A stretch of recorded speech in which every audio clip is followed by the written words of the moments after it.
অনেক কষ্টের সাথে বড় লাগতেছে। এই জাহাজটি ছিল ইরানের যুদ্ধের জাহাজ। এটাকে আমেরিকান সামরিকরা সাবমেরিনের মাধ্যমে এসে সম্পূর্ণ ব্লাস্ট করে দিয়েছে। সামনের সাইড সম্পূর্ণ উল্টে গেছে।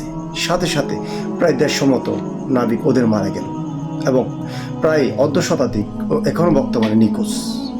এর চেয়ে আপনার প্রায় 80 থেকে 90 জন মতো এখন বর্তমানে ওরা ট্রিটমেন্ট চলতেছে। ওরা শ্রীলঙ্কার প্রশাসনের মাধ্যমে ওই শ্রীলঙ্কাতে ওদের ট্রিটমেন্ট হচ্ছে। এখন প্রশ্ন আসতেছে, এত বড় একটা মিশন তারা কিভাবে সাকসেস হল? এত বড় একটা দুর্ঘটনা তারা কিভাবে ঘটাতে পারলো? এর পিছনে কাদের হাত ছিল?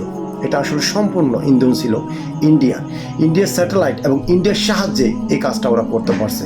এত বড় একটা দুর্ঘটনা এতগুলো মানুষের প্রাণহানি ঘটাইছে। ইন্ডিয়া আসলে চাই না কোনো একটা মুসলিম কান্ট্রি সামনের দিকে এগিয়ে যাক। ইন্ডিয়া আসলে চাই না কোন মুসলিম জাতি এই পৃথিবীর ভূখণ্ডে বেঁচে থাকুক। আমরা বলি ওদের মিত্র একটা দেশ, আমাদের পার্শ্ববর্তী দেশ। ইন্ডিয়া আসলে চাই না কখনো আমাদের জন্য কিংবা অন্য মুসলিম কান্ট্রির জন্য ওরা সামনের দিকে কোনো একটা ভালো কিছু। কাজেই আমরা জানি এই ইন্ডিয়া আমাদের জন্য, মুসলিম জাতির জন্য একটা হানিকারক হয়ে গেছে।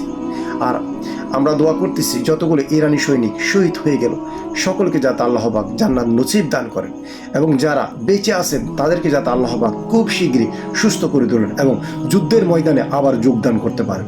আমিন।